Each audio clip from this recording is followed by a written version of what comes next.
नमस्कार, आप देख रहे हैं आज तक। आपके साथ मैं हूं अंजना ओम कश्यप। और उपचुनाव में फिलहाल ममता बनर्जी भवानीपुर सीट में आगे चल रही हैं। अच्छी खबर तीनों ही सीटों से टीएमसी के लिए आ रही है, क्योंकि मुख्यमंत्री न सिर्फ भवानीपुर में आगे चल रही हैं बल्कि शमशेरगंज और जो तीसरी सीट है जंगीपुर, वहां पर भी टीएमसी का ही उम्मीदवार आगे चल रहा है।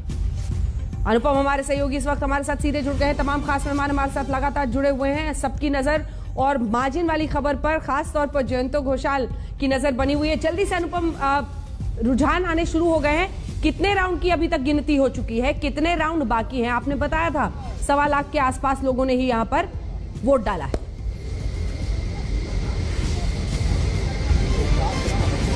बिल्कुल अंजना, पहले राउंड की वोटिंग हो चुकी है और पहले राउंड की वोटिंग के बाद ममता बनर्जी 2800 वोटों से आगे हैं। तो जिस मार्जिन की बात हो रही थी, जो पहला राउंड खत्म हुआ है उसमें अच्छी खासी लीड ममता बनर्जी ने ली है। मार्जिन अच्छा ममता बनर्जी का दिख रहा है। सिर्फ यही नहीं, शमशेरगंज और जंगीपुर सीट पर भी टीएमसी आगे चल रही है। तो ये ममता बनर्जी के लिए बेहद अच्छी खबर है। यहाँ पर 21 राउंड और होने हैं, यानी अभी 20 राउंड और होने बाकी हैं। तो ये पहला राउंड है। पहला राउंड में 2800 वोटों से ममता आगे चल रही हैं। अंजना, ये बैलेट वाले जो होते हैं सर, जल्दी से इस पर एक रिएक्शन अगर आपसे ले। बैलेट वाले तो सरकारी लोग ही है, पर उसमें से कई ऐसे भी होंगे जो सेंट्रल गवर्नमेंट के डेपुटेशन पे वहां पे होंगे। बाय एंड लार्ज क्या दिखाता है? बिल्कुल सरकारी लोग, लेकिन सरकारी लोग जो है वो सब प्रो तृणमूल है, ऐसे भी मत सोचिए। सरकार में क्या होता है, वो दिखाते हैं कि हम आपके साथ है, लेकिन वोट देने के समय आपको पता नहीं है। खासकर जो ब्यूरोक्रेसी होती है ना, उसमें डिफरेंट व्यूज भी रहता है। मतलब ऐसे नहीं है कि एन ब्लॉक तृणमूल, मतलब इतना जनरलाइज भी नहीं कर सकते। फिर भी आगे चल रहे हैं, तो इसी बात से शाकिर जी खुश हो रहे हैं। शाकिर जी, फिलहाल तो तीनों सीटों पर आ गए हैं, लेकिन अब तो सरकार उन्हीं की है, कोई अपना वोट वेस्ट करने क्यों जाएगा? इसीलिए ये भी एक रीजन होता है। लोग जितने लोग कम वोटिंग होती है, लोग उतने ही जाते हैं। जो और हर जगह ये मानसिकता रहता है कि जो हार रहे हैं उसके लिए आप वोट नहीं देते। वोट क्यों खराब करें? मेरा शाकिर जी, नहीं, देखिए, ये एक तो कारण ठीक ही जयंतो दा बोले हैं कि ऐसा होता है कि, लेकिन दूसरी बात है कि यहाँ उसी दिन जो है 2 दिन का हेवी रेनफॉल हुआ और तूफान भी आया, और उस दिन भी वेदर खराब था जिस दिन इलेक्शन हो रहा था। तो उसमें भी हम कहेंगे कि कुछ परसेंटेज जो है वोट कास्ट होना बाकी रह गया, कि लोग बरसात के कारण घर से नहीं निकले, कि बरसात में जाएंगे, भीग जाएंगे, बरसात और ये बीमार पड़ेंगे, इसके लिए भी लोग वोट नहीं किए। इससे भी वोटिंग का जो है परसेंटेज में कुछ इफेक्ट हुआ है। और रह गया सवाल कि ये जो पहला राउंड जो है, ये पोस्टल बैलेट का पोलिंग काउंटिंग में, इसमें 2800 वोट जो है ममता बनर्जी का लीड है। तो ये जो है बड़ी मार्जिन जो है 80,000 के ऊपर से जीत जो है ममता बनर्जी की होने वाली है, ऐसा लग रहा है अंजना जी। और इस पर हमको पूरी उम्मीद है कि ऐसा ही रिजल्ट होगा। सिकदर जी, अच्छा है, मुस्कुराते रहिए सर, मुस्कुराते ही, क्योंकि जो नतीजे हैं उसके बारे में टक्कर तो दिखती नहीं है सर। सॉरी सिकदर जी। अंजना जी, मैं जब ये शुरू हुआ था, शाकिर अली जी बड़े भाई है, उसने 1 लाख का मार्जिन बना था। फर्स्ट राउंड के बाद वो 80,000 हो गया। चलिए आगे आगे देखते जाइए और क्या होगा। लेकिन देखिए, ये रुझान है। और पहला राउंड पोस्टल बैलेट में, जैसे जयंतो दा भी बोल रहे थे, आप भी बोल रहे थे, पोस्टल बैलेट में सरकारी कर्मचारी तो डेफिनेटली जो सत्ता के पक्ष में वोट डालते हैं, लेकिन जैसे जैसे दूसरा बैलेट खुलता जाएगा, असली रुझान सामने आएगा। तब तक के लिए हम लोग वेट करते हैं, क्योंकि भवानीपुर में हम अभी भी बोल रहे हैं हम अच्छा करेंगे और हमें पूरा उम्मीद है। ठीक है, जल्दी से अनुपम के पास एक बार चलने से पहले आपसे कमेंट ले लेते हैं, क्योंकि वो कहेंगे, वो रुझान को लपकेंगे कि ममता बनर्जी अभी से जीत रही है, वो इंतजार करेंगे नतीजों का। लेकिन क्या वाकई कोई मुकाबला है? नहीं, देखिए, ममता बनर्जी अभी भी, मैं बार बार यही कह रहा हूं कि इस बार भवानीपुर, मतलब जो सेंटर, मतलब कॉन्स्टिट्यूंसी है, भवानीपुर से ममता बनर्जी हार जाएगी, ऐसे कोई पोल स्टार प्रेडिक्ट नहीं किए हैं। कोई नहीं कह रहे हैं। उनकी सीट रही थी सर, वो छोड़ के गई थी नंदीग्राम। इवन प्रियंका टिब्रीवाल का भी स्टेटमेंट अगर ध्यान से देखा जाए, प्रियंका टिब्रीवाल कह रहे हैं कि हम तो अनुभव में ममता बनर्जी से बहुत कम है, और फिर भी मैं चुनाव में टक्कर दे रही हूं, और मैं एक इशू को पश्चिम बंगाल में जैसे हिंसा हो रही है, लोकतंत्र खत्म हो रही है, वो जो मैसेज है वो महिला होते मतलब नाते हम वो मैसेज देना चाहते हैं, मतलब जीतेंगे हम। बीजेपी ऐसी सीटों में इन्वेस्ट करती, आप देखिए एक वक्त पर स्मृति ईरानी को जब राहुल गांधी के खिलाफ अमेठी में उतारा गया था तो बहुत बड़ी चुनौती थी, और कोई सोचा नहीं था। करते करते करते एक स्थिति ऐसी आई कि उन्होंने उखाड़ दिया वहां से। क्योंकि बीजेपी के लिए पॉलिटिक्स जो है, राजनीति लॉन्ग टर्म है। अभी पश्चिम बंगाल में ममता बनर्जी का राज तो रहेगी ना, अभी 356 करने का कोई इरादा अमित शाह जी का नहीं है। गवर्नर जितना भी रिपोर्ट दे, पश्चिम बंगाल में प्रेसिडेंट रूल नहीं अगर होगा तो अभी 4.5 साल तो ममता बनर्जी रहेंगे। लेकिन भाजपा को 3 से 77 सीट मिला है, प्रधान प्रतिपक्ष हो गया है, कांग्रेस और सीपीएम खाली हो गया है, 0 हो गया है। तो अभी प्रियंका टिब्रेवाल तीसरी बार हारेगी अगर हार जाएगी तो, क्योंकि एंटली में भी हारे हैं, म्युनिसिपल इलेक्शन में भी हारे हैं। फिर भी मैं कह रहा हूं, इन स्पाइट ऑफ दैट मैं कह रहा हूं कि बीजेपी के लिए ये लॉन्ग टर्म है, क्योंकि नेक्स्ट असेंबली चुनाव और शुभेंदु अधिकारी लंबी रेस की घोड़ा बीजेपी के लिए है। तो बीजेपी क्या कोशिश करेंगे? बीजेपी कोशिश करेंगे कि पोस्ट भवानीपुर विधानसभा चुनाव तक पूरी ये जो संघर्ष है ये जारी रखेंगे। ममता बनर्जी को शांति से राज करना नहीं देना है, ये बीजेपी का लक्ष्य है। तो लेकिन ममता बनर्जी के अगर भवानीपुर जीत जाए तो उसको कंसोलिडेट करके 2024 तक मतलब वो नेशनल स्पेक्ट्रम में आने के लिए, ऑपोजिशन यूनिटी करने के लिए सोच रहे हैं। वो कांग्रेस के खिलाफ है, ऐसे नहीं है कि कांग्रेस के साथ ममता बनर्जी के जो अंडरस्टैंडिंग है, कांग्रेस सीट नहीं दिया, टिकट नहीं दिया, चुनाव नहीं लड़ रहे हैं। लेकिन पश्चिम बंगाल में भवानीपुर में सीपीएम का भी कैंडिडेट है। अच्छा, सीपीएम कैंडिडेट दे दिए हैं। तो मुझे लगता नहीं है कि सीपीएम का कोई असर होगा। हम लोग चर्चा में सीपीएम आ ही नहीं रहा है। अब तो अनुपम ऐसी स्थिति आ गई है कि लेफ्ट कांग्रेस उनकी चर्चा ही वहां से एक तरह से खत्म हो गई है। बिल्कुल। लेकिन बीजेपी पूरी कोशिश कर रही है कि ममता बनर्जी को मुख्यमंत्री बनने के बाद भी उनके नाक में दम करते रहे। बिल्कुल। हर इशू पर, और वो अपना पॉलिटिकल जो एक उनका अस्तित्व बना है 3 से 77 वाला जो ये कह रहे हैं जनता, उसको वो बरकरार रखना चाहती है। और प्रियंका टिब्रेवाल में इन्वेस्ट कर रही है इस सीट पर, क्योंकि भवानीपुर ट्रेडिशनल सीट था जहां से ममता लड़ती थी, छोड़ के गई थी नंदीग्राम, वहां शिकस्त मिल गई उन्हें। तो बीजेपी एक लॉन्ग टर्म स्ट्रैटेजी पे चल रही है। अनुपम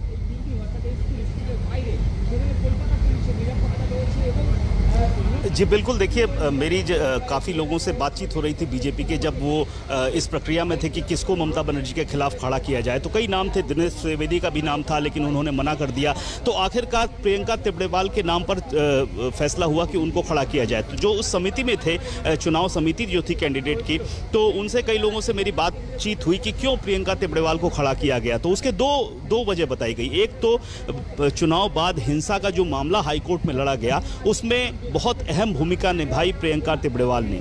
दूसरा था कि प्रियंका टिब्रेवाल एक महिला चेहरा थी, ममता बनर्जी के खिलाफ महिला को लड़ाना एक अच्छी समझ बीजेपी के तौर पर उभरी। उन्होंने समझा कि एक महिला को अगर लड़ाया जाए तो अच्छा है। तीसरा, वो गैर बांग्ला भाषी थी, क्योंकि भवानीपुर में जो समीकरण है उसके मुताबिक 40% ऐसे वोट बैंक हैं जो बांग्ला भाषी नहीं है। तो इन तीनों बातों को ध्यान में रखकर ही प्रियंका टिब्रेवाल को चुनाव में खड़ा किया गया था। तो ये रही प्रियंका टिब्रेवाल की बात थी। और जब रुझानों की अगर हम बात करें तो मुझे याद है नंदीग्राम का जब काउंटिंग हो रही थी नंदीग्राम की, उस वक्त काफी रोचक रुझान आ रहे थे, कभी ममता आगे, कभी शुभेंदु आगे, और अंत तक ये सस्पेंस बरकरार था। और यहां पर भी पहला राउंड तो ममता के नाम गया है, लेकिन अगर ये 3-4 राउंड में आगे पीछे होता रहा तो ये भी रोचक हो जाएगा। लेकिन अगर ये 3-4 राउंड मार्जिन बढ़ता रहा, ममता बनर्जी आगे जाती रही, तो फिर साफ हो जाएगा कि ममता बहुत बड़ी लीड लेकर यहां से निकल रही है।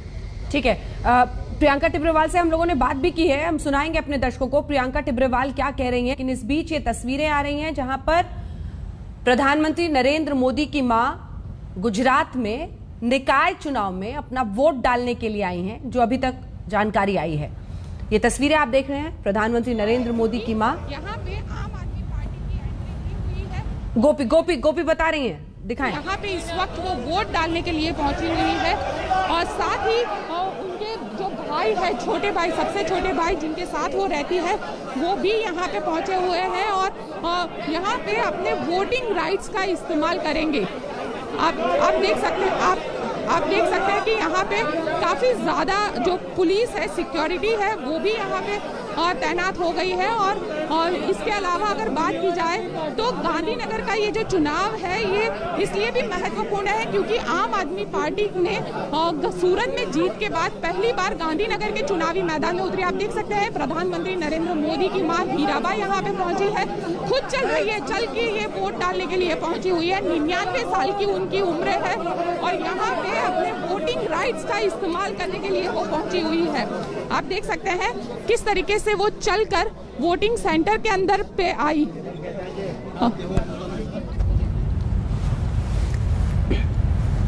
गोपी, अगर आप सुन पा रही हैं तो बताइए। देखिए, ये अपने आप में एक मिसाल है क्योंकि 99 साल की उम्र में कोई वोट डालने के लिए पहुंच रहा है और आप देख रहे हैं उनके लिए उम्र के इस पड़ाव में कितना मुश्किल चलना भी है, लेकिन वो अपने वोटिंग राइट्स को, जो उनका हक भी है, अधिकार भी है। गोपी, तस्वीरें हम दिखा रहे हैं गांधीनगर की, 99 साल इनकी उम्र है और वोट डालने आई हैं। बिल्कुल अंजना, 99 साल की इनकी उम्र है और यहाँ पे वोट डालने के लिए वो पहुंची हुई है। दरअसल बेहद दिलचस्प है, वो खुद पैदल चलकर 99 साल की उम्र में भी अपना वोटिंग राइट जो है उसका इस्तेमाल करने के लिए यहाँ पे पहुंची हुई है। वो खुद गाड़ी से उतरे, उसके बाद यहाँ पे जो स्कूल जहाँ पे वोटिंग बूथ है वहाँ पे खुद चलकर वहाँ पे पहुंचे और अब अपने वोटिंग राइट्स का इस्तेमाल करेंगे। गांधीनगर म्यूनिसिपल कॉर्पोरेशन का ये जो चुनाव है वे भी अपने आप में बेहद दिलचस्प है क्योंकि गुजरात की राजधानी है गांधीनगर और गांधीनगर म्यूनिसिपल कॉर्पोरेशन के इस चुनाव में इस बार पहली बार है कि बीजेपी कांग्रेस के साथ आम आदमी पार्टी भी चुनावी मैदान में उतरी है। तो तीनों के बीच में ये जो जंग हो रहा है उसी में प्रधानमंत्री नरेंद्र मोदी की जो मां है हीराबा, 99 साल की उम्र में अपने वोटिंग राइट्स का इस्तेमाल करने के लिए यहाँ पे पहुंची हुई है।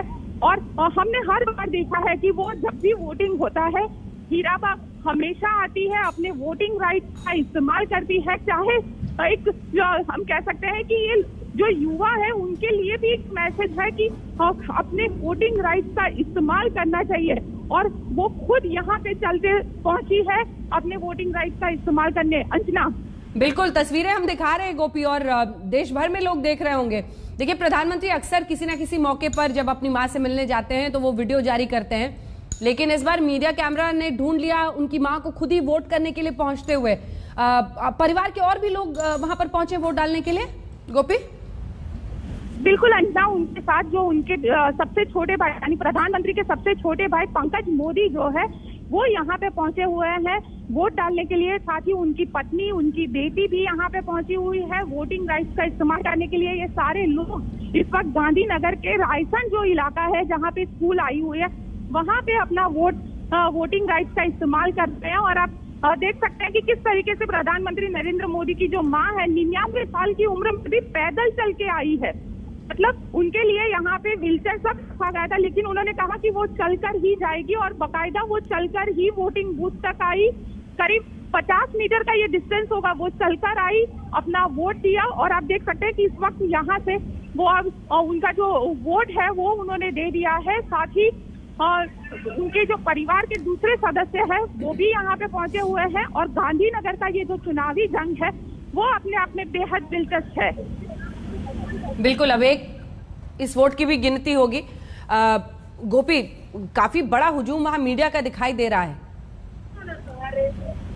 बिल्कुल बिल्कुल अंजना, काफी बड़ा हुजूम है क्योंकि प्रधानमंत्री नरेंद्र मोदी की जो मां है 99 साल की। वैसे ही अक्सर हम देखते हैं कि अगर बुजुर्ग होते हैं वो भी 90 साल की उम्र से ज्यादा की, तो हर बार वो मीडिया के आकर्षण का केंद्र बनते हैं। लेकिन ये तो प्रधानमंत्री की मां है और वो खुद अपने पैरों पे वोट डालने के लिए जब यहाँ पे पहुंची हुई है तो हर किसी की निगाहें उन्हीं पे टिकी हुई है। क्योंकि हमने अक्सर देखा है चाहे कोई भी मौका हो, प्रधानमंत्री अगर गुजरात आते हैं तो वो अपनी माँ से मिलने के लिए जरूर जाते हैं और खास तब जब अपने जन्मदिन का मौका होता है तब वो हमेशा के लिए अपनी माँ के आशीर्वाद लेने के लिए पहुंचते हैं। तो वैसे में जो प्रधानमंत्री की माँ जब यहाँ पे वोट डालने के लिए पहुंची है वो भी 99 साल की उम्र में अपने वोटिंग राइट्स का इस्तेमाल कर रही है। तो एक बहुत बड़ा संदेश है लोगों के लिए, युवाओं के लिए कि अपने वोटिंग राइट का इस्तेमाल हमेशा करना बिल्कुल चाहिए। गोपी, और खास तौर पर ऐसे दिन जब हम आज भवानीपुर डिस्कस कर रहे हैं, नतीजे वहां से आने वाले हैं, वहां पर 53% के आसपास ही वोटिंग हुई थी और यहां आपने देखा कैसे मिसाल बनता हुआ वोटिंग राइट, हक भी, अधिकार भी, और इसका पालन जरूर करना चाहिए, ये संदेश हम सभी देते हुए एक ब्रेक के लिए हम रुक रहे हैं।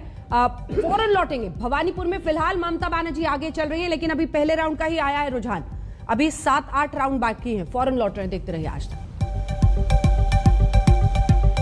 वापस हम लौट रहे हैं, हम ब्रेक नहीं ले रहे हैं इस वक्त, आपको एक बार फिर से बता दें क्योंकि रुझान आ रहे हैं तेजी से। और इधर आपने तस्वीरें भी देखी अहमदाबाद की, जहां पर गांधीनगर में, जहां पर माफ कीजिएगा, जहां पर प्रधानमंत्री नरेंद्र मोदी की मां वोटिंग करने के लिए पहुंची हुई है।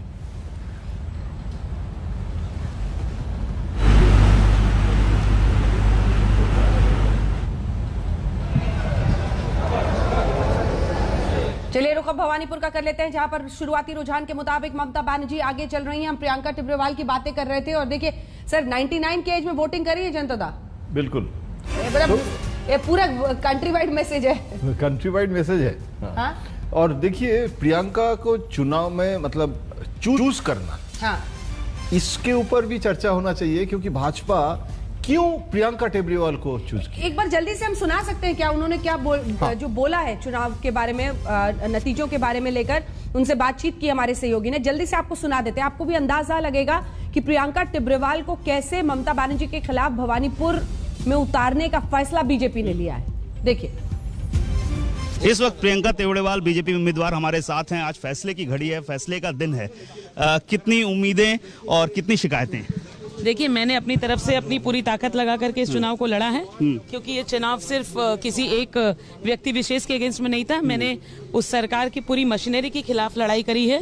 उन्होंने पुलिस का इस्तेमाल किया, उन्होंने इलेक्शन कमीशन का इस्तेमाल किया, उन्होंने वो सब कुछ किया जो एक इलेक्शन जीतने के लिए गलत तरीके से करना चाहिए, क्योंकि मैंने उनके फेक वोटर्स पकड़े, मैंने उनके रिगिंग पकड़ा और सब कुछ पूरे सबूत के साथ आप लोगों को दिखाया।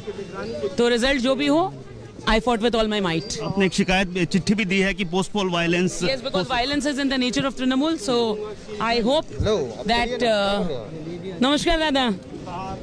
So I hope that they do not repeat what they did 4 months back. बिल्कुल, पोस्ट पोल वायलेंस के लिए चिट्ठी लिखी है और इस वक्त फिरहाद हकीम जो यहाँ थे उनसे नमस्कार। और एक तरह से कहा जाए जो आपसी रिश्ते होते हैं वो ज़रूरी हैं। प्रियंका टिब्रेवाल ने फिरहाद हकीम को देख के नमस्कार कहा, फिरहाद हकीम ने भी हाथ हिलाया। यही हाल हमने देखा जब सृजित बिस्वा जो सीपीएम के कैंडिडेट है वो पहुंचे तो उनके साथ भी हाय हेलो हुआ। तो राजनीति अपनी ओर है, आपसी रिश्ते अपनी तरफ हैं, लेकिन फैसले का दिन है, फैसले की घड़ी है और थोड़ी ही देर में ये साफ होने लगेगा कि इस जगह से भवानीपुर उपचुनाव से कौन जीत रहा है। कैमरामैन तापस बेरी के साथ अनुपम मिश्र, आज तक, कोलकाता।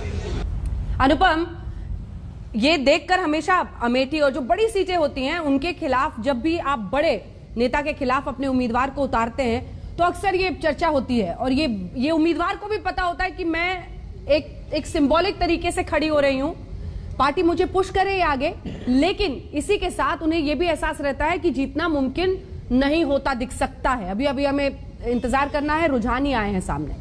क्या इस तरह की आशंकाएं ऑफ कैमरा वो जाहिर करती थी आपसे?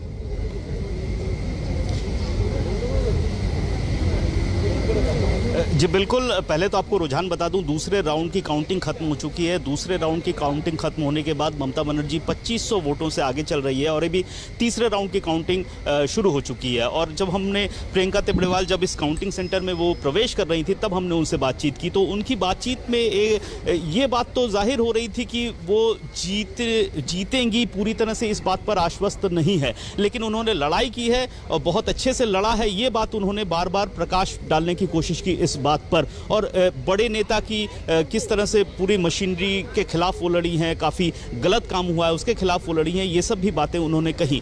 लेकिन कहीं ना कहीं एक बात तो साफ हो रही थी कि प्रियंका टिब्रेवाल उतनी आश्वस्त नहीं दिख रही थी चुनाव नतीजे आने से ठीक पहले। तो फिलहाल अभी दूसरे राउंड की काउंटिंग भी हो चुकी है, दूसरे राउंड में भी ममता बनर्जी आगे हैं। अगर ये ट्रेंड 2-3-4 राउंड और चला और ये मार्जिन अगर बढ़ता गया तो नतीजे साफ होने लगेंगे कि ममता बनर्जी की जीत पक्की हो रही है। और कितनी बड़ी जीत हो रही है वो आखिरी राउंड पर निर्भर करेगा। अंजना, वो आखिरी राउंड पर निर्भर करेगा। अब फिलहाल अपने दर्शकों को बता दें 2800 वोटों से वो आगे हैं। तीसरे राउंड की वोटिंग हो रही है। सौरभ सिकदर जी, प्रियंका टिब्रेवाल और उनके इर्द गिर्द किस तरह से बीजेपी उनको सामने कर रही है, इसको लेकर बताया कि क्या क्या वजह थी इन सब की। लेकिन अगर हम पूरे बीजेपी के लॉन्ग टर्म स्ट्रैटेजी पर चर्चा करना चाह रहे हैं आपसे, क्योंकि एहसास तो आपको भी होगा कि भवानीपुर में ममता बनर्जी को हराना आसान नहीं होगा। इससे पहले मैं एक सूचना देना चाहता हूँ, जो दूसरे राउंड की गणना थे उसमें प्रियंका 300 वोट से आगे थे, इसीलिए ममता बनर्जी का 2800 का लीड कम होके 2500 हो गया। और जहां तक रहे, देखिए बंगाल में हमारा जो नया अध्यक्ष भी आया सर, हम लोग अभी तक आज तक पे जो प्रैक्टिस अपनाते हैं वो ये है कि हमारा रिपोर्टर हमें खबर देता है, तो आप लोग थोड़ा सा इंतजार कीजिए, क्योंकि पार्टी और आपको व्हाट्सएप पर क्या मैसेज आ रहा है उससे प्रभावित होकर इस तरह की जानकारी आप दोनों से मैं रिक्वेस्ट करूंगी।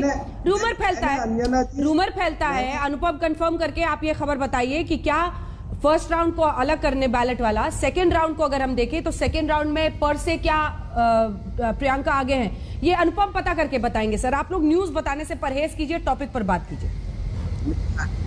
मैंने इसलिए मेंशन किया था जो मेरे पास जानकारी है। जी। दूसरी बात है, देखिए ये जो प्रियंका ने जो लड़ाई लड़े हैं, हाँ। हमारे जो पोस्टबॉल वायलेंस हुआ था उसने हाईकोर्ट में केस किया था, और उसके बाद खाली केस करना नहीं, उसके बाद सारे जो घर छोड़ के बाहर थे उसको घर लौटाने के, खुद जाके घर लौटाए हैं। हाँ। तो आज जो है ये पोस्टपोल वायलेंस के लिए तो उनका जो कंट्रीब्यूशन है, उसका लड़ाई में उसका जो कंट्रीब्यूशन है, पार्टी ने इसको मद्देनजर रखा।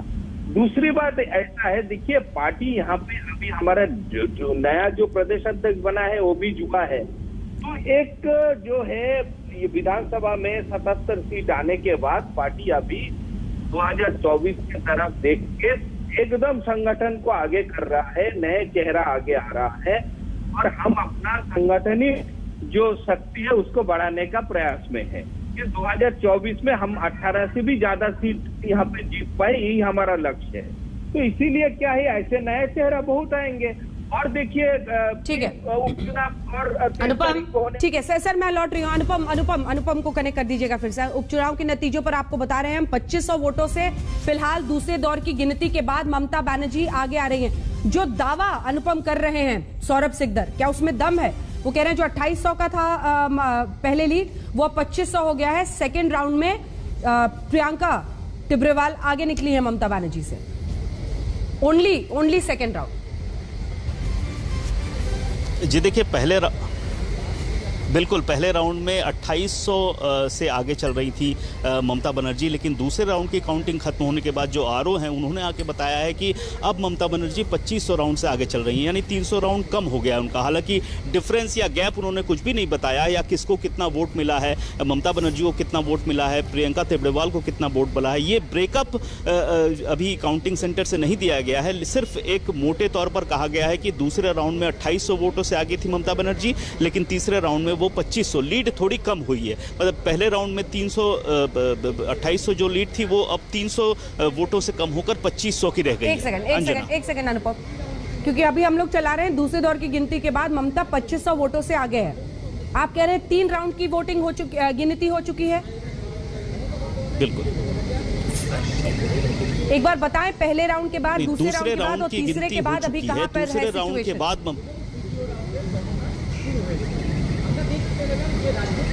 अंजना, मैं फिर से बता रहा हूं, पहले राउंड की जो वोटिंग हुई उसके बाद जो बताया गया कि 2800 वोटों से ममता बनर्जी आगे हैं। दूसरे राउंड की वोटिंग थोड़ी देर पहले खत्म हुई, वहां पर 2500 वोटों से ममता बनर्जी को आगे बताया गया। यानी जो पहले राउंड में जो लीड थी 2800 की, वो दूसरे राउंड में 2500 हो गई, यानी 300 वोट कम हो गए। अभी तीसरा राउंड चल रहा है, तो ये लेकिन जो ब्रेकअप है वो हमें काउंटिंग सेंटर से नहीं दिया गया है कि किसको कितनी सीटें मिली हैं, तो उस बारे में अभी मैं नहीं बता सकता हूं। लेकिन जो लीड थी 2800 की, वो 300 वोटों से कम होकर दूसरे राउंड में 2500 वोटों पर आकर टिकी है, और तीसरे राउंड की गिनती अभी चल रही है। थोड़ी देर में तीसरे राउंड का रिजल्ट भी सामने आ जाएगा। शाकिर साहब, ये क्या कह रहे हैं? जल्दी से एक लाइन का रिएक्शन आप दोनों से अलविदा कहने के पहले। अंजना जी, शाकिर जी, सेकंड राउंड में जो सिकदर साहब कह रहे थे सही निकला? नहीं, तीसरे राउंड की काउंटिंग चल रही है। देखिए, आगे पीछे का मामला होगा, उससे कोई अभी ये काउंटिंग का ही मरहला है और अब होता ही रहेगा आगे पीछे।